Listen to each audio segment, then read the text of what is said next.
पुढं हे महोदय लोकसभेला महायुतीचं काम केलं, तिथे आपले उमेदवार पराभूत झाले आणि राज्यामध्ये अनपेक्षित अपयश आलं, संधी दिसली. आता महाविकास आघाडीचं सरकार येते म्हणल्यानंतर भारतीय जनता पार्टीने मदत केलेली विसरले आणि 400-500 कोटी रुपये सरकार मदत करतं.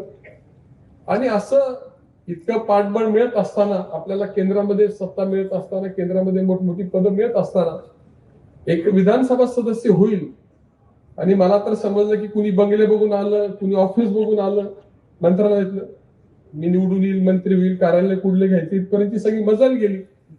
परंतु तिथं सुद्धा तुतारी करत गेले आणि त्याचं पुढं काय झालं हेही पडले आणि तुतारीची अडचण करून झाली. तर आता हे राष्ट्रवादी काँग्रेसमध्ये गेले, त्यामुळे मला त्यांच्यापेक्षा आता राष्ट्रवादी काँग्रेसची चिंता आहे.